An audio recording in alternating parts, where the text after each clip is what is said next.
Ça tourne.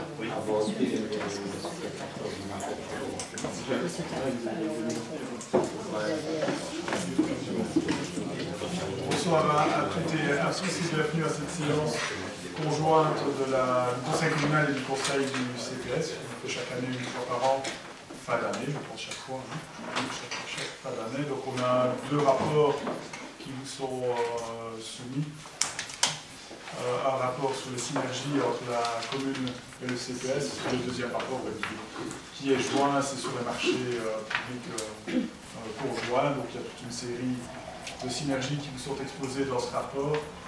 Y a-t-il des remarques d'abord avant du collège là-dessus, ou alors vous avez pris connaissance et nous pouvons les approuver. S'il n'y a pas de remarques, je propose d'approuver. Est-ce qu'on peut approuver à l'unanimité ces 2 rapports? Oui. Oui. Je vous remercie. Et la séance conjointe est déjà levée. Merci d'être venu.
Nous allons commencer maintenant la séance du Conseil communal. Nous excusons Ariane Polmans, qui est empêchée aujourd'hui. Passons directement au point 2, l'approbation du procès-verbal de la séance publique précédente. Y a-t-il des remarques? Je propose qu'on l'approuve alors, Pierre. Oui. Oui. Oui. Oui. Oui. Oui. Oui. Oui. Oui.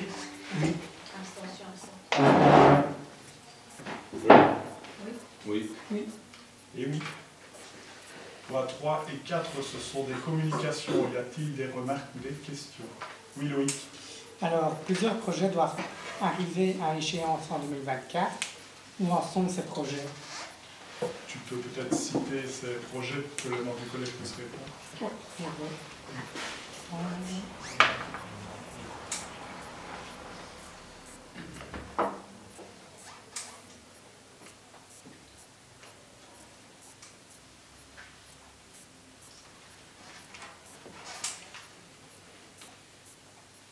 De manière générale, le 2024 dans le tableau signifie en fait que les projets sont en cours, donc pas terminés, mais voilà, qui sont toujours en train de être réalisés.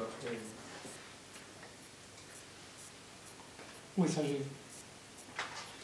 Tu veux une autre explication, Loïc, ou c'est pour essayer tu as un projet spécifique auquel tu penses? Non, pas nécessairement. Enfin, bien que j'avais pensé entre autres au locaux de la police ici en dessous, mais Oui. les locaux de la police sont en cours de construction. Quel est l'avenir prévu? Je peux répondre si vous voulez. Donc, les locaux de la police maintenant ont été repris à charge par la zone de police Basse-Meuse. Donc c'est la zone de police Basse-Meuse qui suit le dossier. Maintenant c'est prévu de finaliser dans le courant de l'année prochaine et pour les ouvrir. Donc ça suit son cours. Et ceux ici en dessous? Et ceux ici en dessous? Oui, c'est ceux ici en dessous. Là ce sera la prochaine majorité de définir un projet pour ce bâtiment-ci. Ok, il n'y a pas encore... Quand tu dis ici en dessous, c'est juste Oui, à côté de pas. bien sûr. On est sûr de se comprendre. On se comprend bien. Oui. Ok, le collège actuel n'en a pas les marques. Non. Non. Ok. C'est tout ce que je voulais savoir. Merci. Je vous remercie. Alors passons, s'il n'y a pas d'autres questions, Au point 5, finance, modification budgétaire communale 2024, ordinaire et extraordinaire. Donc là, je vais passer la parole à notre directeur financier pour une présentation des quelques modifications et adaptations. Donc c'est la modification budgétaire numéro 1 de l'année, c'est la seule qu'on fera cette année. Elle est un peu compliquée puisqu'on a eu une ressource au niveau du service finance qui s'occupait plus spécifiquement du budget et des modifications budgétaires, on l'a dit. Mais alors on s'y est appelé avec l'équipe. Dans ce cadre-là, la première modification budgétaire prévoit l'intégration des résultats du compte. Donc on a voté le compte au dernier conseil de mémoire. Donc en août, au mois d'août. Et ici, on injecte les résultats qui étaient assez positifs, donc qui étaient plus élevés, donc ce qui applique vraiment la plus grosse majoration du côté des recettes, c'est du côté de l'exercice antérieur. À côté de ça, on a eu une bonne nouvelle du côté de l'IPP, on a une majoration de 93 000 € qui nous est venue du fédéral. Donc ce qui porte l'IPP communal à 3 348 235 € de recettes, c'est notre plus grosse recette au niveau d'haleine pour l'exercice en cours. Pour le reste, c'est principalement des adaptations en fonction des dépenses effectivement engagées.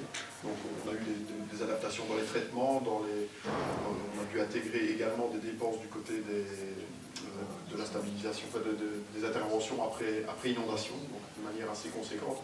Donc de ce côté-là, on est vraiment face à l'urgence, on autorise, le collège et le receveur autorisent les dépenses sans inscription budgétaire. Hein. Donc il faut faire face à l'urgence et ce fut le cas pour plusieurs centaines de milliers d'euros. Dans ce cadre-là, aujourd'hui, on les valide avec la modification budgétaire. À côté de ça, qu'est-ce qu'on peut noter? On peut noter diverses dotations aux réserves, donc au fonds de réserve ordinaire et au fonds de réserve extraordinaire, ainsi qu'une dotation exceptionnelle à la provision pour les zones de police, puisqu'on sait que les années à venir risquent d'être assez chargées pour les finances communales du côté de la zone. On a réussi à tenir la mandature écoulée, mais on sent bien que du côté, en tout cas les premiers échanges qu'on peut avoir avec le comptable spécial de la zone de police, c'est qu'on ne tiendra pas avec ces montants-là. Donc en les provisionnant, on sait que ce sera moins douloureux pour l'exercice individuel. Merci. Demain, y a-t-il des questions, des remarques? Je propose alors d'approuver la modification budgétaire. Oui. Oui. Oui. Oui. Oui. Oui. Oui. Oui. Oui. Oui. Oui. Oui. Oui. Oui. Oui. Voici, on reste dans le domaine financier avec les emprunts pour le financement des dépenses extraordinaires, budget 2024 et 2025, mise en concurrence. Moi, je te cède la parole. Donc à nouveau, pendant les années un peu difficiles en termes de taux d'intérêt, les années 21, 22, 23, on n'a pas procédé à des emprunts. Donc ici, avec la diminution des taux d'intérêt et la tension à la baisse qu'on peut connaître, c'est le moment de plancer. On a pu faire face aux dépenses qui étaient engagées. Il y a des dépenses qui sont financées par emprunt au niveau budgétaire. Donc, il est prévu de faire des emprunts. On n'est pas obligé de les faire si on a la trésorerie pour assurer les paiements. Mais maintenant, il n'y a rien à faire. On profite de la fenêtre de tir pour faire un appel aux banques, pour aller chercher du financement bancaire. Donc on parle d'un peu plus de 4 millions d'euros, c'est pas rien. C'est sur 20 ans, 10 ans et 15 ans. On a quand même pas mal de projets qui sont liés à la transition énergétique, transition même sociétale, donc des voies cyclables. Il y a des lignes de crédit qui existent au niveau des fournisseurs bancaires, avec des pourcentages moins élevés en termes de taux d'intérêt. Donc on en profite aussi pour essayer d'aller chercher les meilleurs taux pour le financement de nos projets. Et c'est des financés taux fixes ou taux variables? On a demandé principalement taux fixe. D'accord. Oui. Aujourd'hui, on est à une moyenne, allez, sur 20 ans, on trouve du 3%, autour de 3%. C'est des taux normaux. Les taux anormaux, c'était ceux qui étaient en dessous de 2, en dessous de 1, voilà. Mais on en a profité allègrement, hein, donc pas cracher dans la soupe, et ça a permis effectivement de faire des financements à bon marché. Aujourd'hui, on revient à des taux qui sont en phase avec les... D'accord.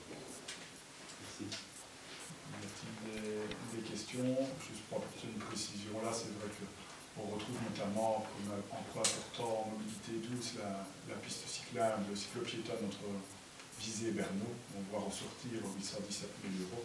Il y a énormément de travaux en effet de pistes cyclables, dont le prochain projet Racine-Michampré. On retrouve des projets là, qui ne sont pas encore aboutis, mais comme le directeur financier l'a dit, où on prévoit le financement comme la crèche de Warsage. Donc voilà, ça touche surtout des domaines de mobilité et de bâtiments communaux, comme la pose de panneaux photovoltaïques aussi. Alors, dans la question, est-ce que vous avez pensé, peut-être dans l'approvisionnement financier, pour le remplacement des deux ponts sur la Garonne, les dernières innovations, est-ce que la valeur de l'emprunt correspondrait peut-être aussi à une partie du paiement des ponts? Parce que ça devient une urgence aussi dans le climat, le fait de ces remplacements, on est nulle part. Aujourd'hui, les gens sont toujours en accord. Ils ne sont pas, on ne fera pas la totalité des emplois qui sont prévus ici. Donc on peut aussi utiliser les lignes de crédit qui sont inscrites pour changer de projet. Alors. Donc si c'était pas un projet de... Mettons qu'il y ait du retard sur la crèche, je crois que ça avance bien, on n'en aura pas. Enfin, imaginons qu'il y ait du retard sur la crèche, on n'est pas obligé de la financer de suite. On peut alors réutiliser la ligne de crédit pour l'utiliser sur un autre projet. Donc c'est clairement le genre de choses qui est envisageable. Parce que si la région ne venait pas approvisionner vite assez pour le remplacement des fonds, on pourrait peut-être se retourner nous-mêmes à avancer les fonds sous forme de crédit. Et c'est pour ça également qu'on a constitué des provisions, on a reconstitué nos réserves. Donc une partie du boni de l'exercice précédent du compte sert justement à ça. On l'a envoyé, si je peux me permettre, en fonds de réserve extraordinaire, fonds de réserve ordinaire, pour justement, il y a d'ailleurs toujours une provision inondation et qui sert à ça, sur des projets d'infrastructure, soit de réparation, soit de suivi comme la colline à Dalem, ou soit pour des projets futurs éventuels de bassin. Donc il y a aussi des fonds de réserve qui sont là, qu'on regarde pour avoir cette liquidité pour pouvoir agir directement. Oui. On vient de surdoter le fonds de réserve extraordinaire avec le résultat du compte de 400 000 €. Donc ça permet d'avoir quand même ces millions.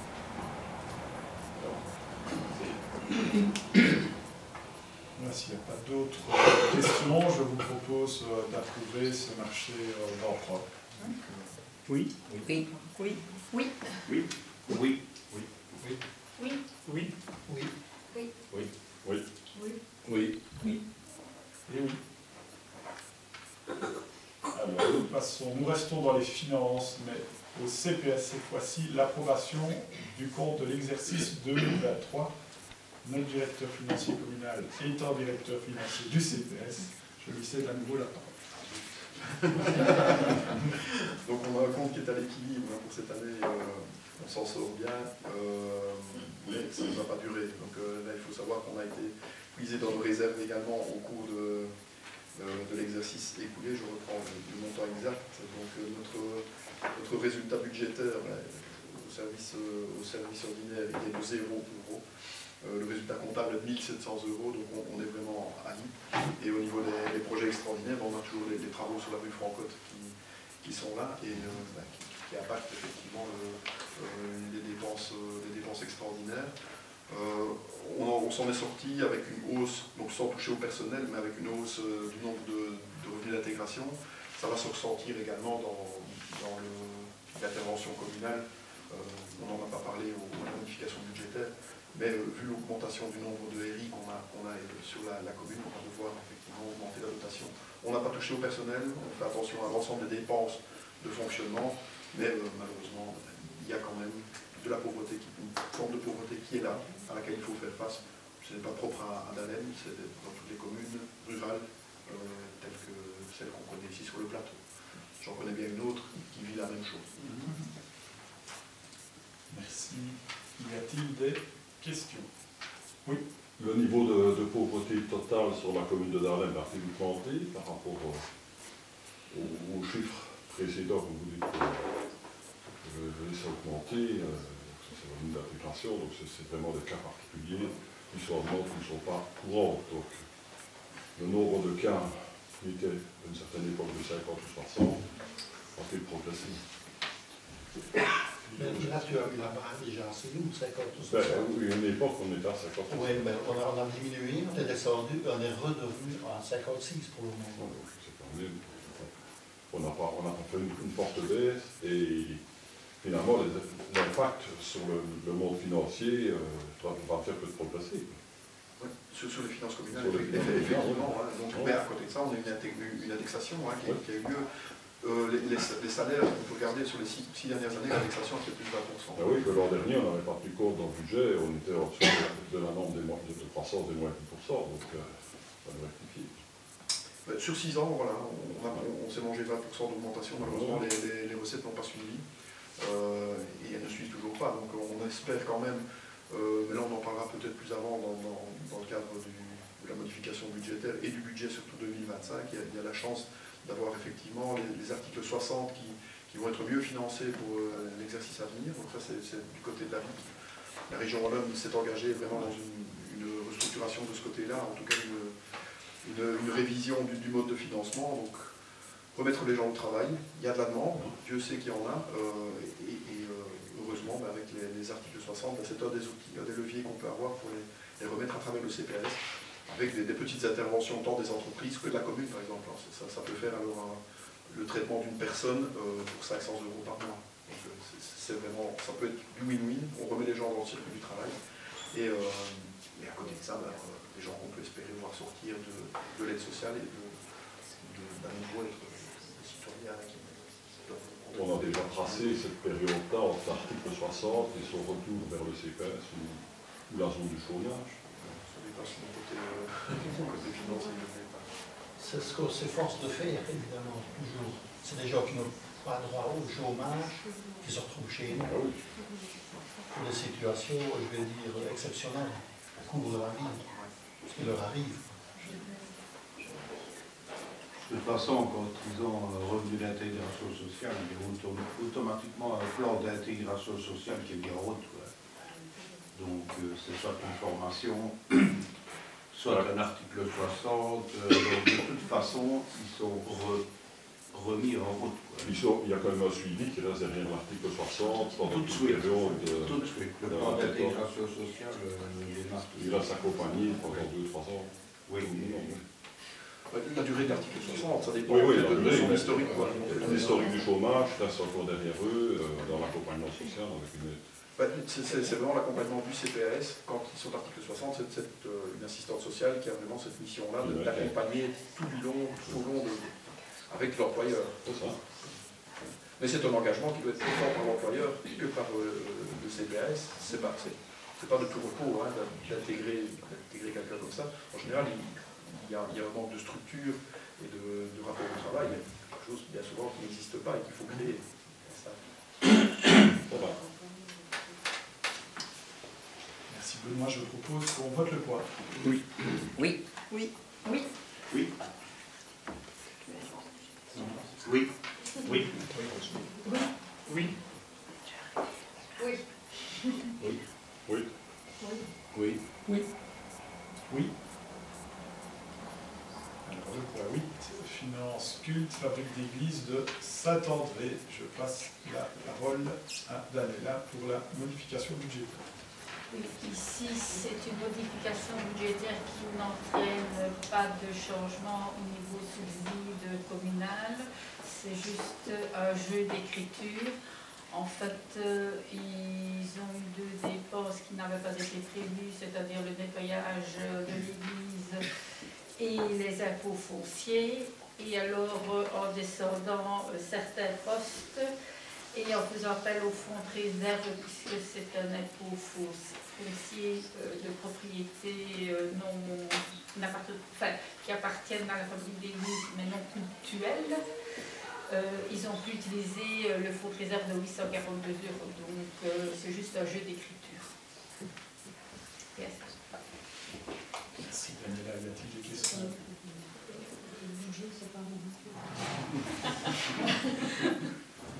Je propose qu'on vote le quoi alors. Oui. Oui. Oui. Oui. Oui. Oui. Oui. Oui. Oui. Abstention. Oui. Oui. Point 9, finance, taux de couverture des coûts en matière de déchets des ménages, exercice 2025. Donc là, comme chaque année, on va attendre près des 100%, donc on va être en 95 et 110%. Donc en gros, les recettes communales et les dépenses, donc en gros c'est le coût qu'on paye à être ADEME, ça représente le gros de la dépense, doit correspondre à 100%, donc on ne peut pas surtaxer le citoyen sur la gestion des déchets. Et par la même occasion, on ne peut pas faire un cadeau aux citoyens sur le coût de la gestion des déchets pour responsabiliser chaque personne pour essayer de diminuer sa consommation de déchets. Donc c'est ça la logique en gros du coût vérité. Et la ligne de conduite, comme chaque année, on vous propose d'être à 100%. Et après, on pourra détailler les points en 10, 11 qui sont liés. Mais je propose tout d'abord de voter cette logique d'être à 100%. Donc, si on peut voter là-dessus. Oui. Oui. Oui. Oui. Oui. Oui. Oui. Oui. Oui. Oui. Oui. Oui. Oui. Alors le point 10, finance, taxe communale sur la collecte et le traitement des déchets ménagers assimilés, exercice 2025. Nicolas, je te cède la parole en l'absence d'Ariane sur ce point. Donc là, en fait, on vient à l'exercice de comment arriver au 100% par rapport aux différentes augmentations qu'il y a eu, notamment dans le coût du ramassage des déchets et également dans le traitement des déchets. Donc là, ici, ce qu'on propose, en fait, c'est que, il faut savoir que c'est 100% par rapport à l'année passée. Donc en fait, il y a un manque à gagner de 30 000 €. Donc du coup, on doit réaugmenter de 30 000 € la taxe de manière générale pour pouvoir arriver au 100%. Donc ce qu'on propose, c'est de travailler sur les deux axes, c'est-à-dire qu'on a d'abord une taxe forfaitaire donc, qui est payée en fonction des ménages, et de travailler également sur les kilos supplémentaires. Donc je vais appeler ça une taxe de compromis, puisqu'en fait, on augmente un petit peu des deux côtés. Là, ici, dans les grandes lignes, on propose en fait de ne pas toucher à la taxe pour les ménages isolés, donc composés d'une personne. On reste à 85%. Pour les ménages 85 €, pardon. Pour les ménages constitués de 2 personnes, là, on passerait de 110 à 115 €. Et puis alors, à partir des ménages de 3 personnes et plus, on augmenterait par rapport à la taxe de l'année dernière, on augmenterait de 10 €. Donc on passe à 140 € pour un ménage composé de 3 personnes et à 150 € pour un ménage composé de 4 personnes et plus. Cette partie-là nous permet en fait d'aller déjà dégager un montant ici de 18 000 €. Donc ça c'est sur le forfait. Et alors on va essayer de rechercher, mais c'est chaque fois hypothétique puisque là en fait c'est sur une estimation de kilos supplémentaires par rapport au forfait des kilos que les personnes ont déjà. Et donc là, on propose de passer pour les kilos résiduels supplémentaires, on passerait de 0,68 à 0,80 € par kilo supplémentaire. Et pour tout ce qui est organique, on passerait de 0,08 à 0,1. Et donc là, ça nous permettrait d'arriver à nouveau à 15 000 € supplémentaires. Donc là, on resterait dans cette fourchette, on arriverait à la fourchette des 30 000 et donc du 100% ou vérité si on regarde par rapport à l'année dernière. Tout le détail, vous l'avez de toute façon aussi au niveau, il y a un document qui s'appelle formulaire qui le calcule, qui vous explique toutes les différentes dépenses. Voilà, c'est ce qu'on vous propose de voter. Merci pour cette excellente explication. En espérant que ça n'engage pas les dépôts clandestins, ça risque d'arriver. Je t'avoue que c'est un petit peu la réflexion là-dedans. Ce qui va provoquer des dépenses supplémentaires pour aller ramasser les dépôts clandestins. Donc en fait, quand je dis que c'est une taxe compromis, c'est qu'on a essayé de travailler sur tous les postes, sauf en gros les isolés et les associations. Parce que voilà, le montant est déjà élevé, mais si on augmente juste une catégorie ou l'autre, on va avoir justement des gros débordements, donc on essaie de la lisser le plus possible, on essaye d'éviter ça. Maintenant, on n'a pas le choix. Donc voilà, je pense qu'on essaie de trouver le meilleur compromis pour impacter le moins possible toutes les catégories de personnes et éviter ce genre de débouts clandestins, en effet. Il y a a-t-il d'autres questions? Oui. Dans le forfait, toujours compris les 3 levées, les 50 kilos. Oui, on ne change rien au niveau des levées et ça restera toujours, donc c'est 30 levées au total et on reste toujours sur 1 euro supplémentaire, enfin pour les levées supplémentaires, donc au-delà des 30.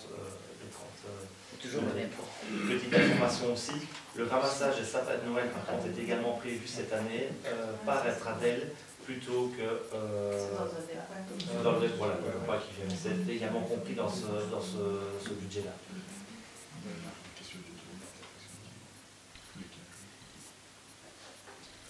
Il y a quand même une modification importante pour l'année prochaine, avec un ramassage une fois tous les 15 jours. À partir de 2025, donc là par contre c'est un gros changement au niveau pratique. Il faut savoir qu'à partir de 2025, donc ici à Estradel, et je peux vous dire qu'on a négocié beaucoup, c'est non négociable aussi, Estradel donc du coup passe dans un système sur notre commune, un système où on aura un ramassage toutes les 2 semaines plutôt qu'une fois par semaine pour tout ce qui est conteneur vert, conteneur noir, je parlais globalement. Donc ici on va passer à toutes les 2 semaines pour l'entièreté de nos poubelles, c'est-à-dire qu'on toutes les 2 semaines, le mardi, on ramassera tout ce qui est conteneur noir, vert, les PMC et les conteneurs jaunes. Mais du coup, il n'y a plus 30 ramassages, puisqu'il y a 52 semaines. Tu peux toujours avoir 30 ramassages. Oui, c'est par conteneur. Non, pas par conteneur. C'est 30 levées. Non, c'est 30 levées, mais chaque conteneur, c'est une levée. 30 levées, et donc on parle uniquement du conteneur noir et du conteneur vert. Le conteneur jaune ne rentre pas dans les 30 levées. Ça, c'est gratuit. Oui, Nicolas, j'ai une petite question à ce sujet-là, justement. Tu viens de donner l'information de la grosse modification au mois de janvier. C'est un peu dommage que vous n'ayez pas encore mis au niveau du public pour que les gens puissent connaître cette information. Et j'ai trouvé étonnant que j'ai vu ça sur les réseaux sociaux par un particulier qui n'a rien à voir avec l'administration communale, qui donnait l'information. J'entends ta remarque. Alors ici, le point de toute façon est prévu dans le nouveau bulletin communal, donc qui est en préparation. Maintenant, il faut savoir qu'on n'est jamais que le 7 novembre et le premier ramassage se fera de mémoire le premier mardi, le 7 ou le 8 janvier. Donc là, vous allez recevoir à nouveau tout le matériel traditionnel, c'est-à-dire le calendrier à Estradel, le feuillet recto verso avec les dates aussi. D'habitude, si vous le recevez la dernière façon, on reçoit la dernière semaine de l'année, donc on sera bien dans les délais.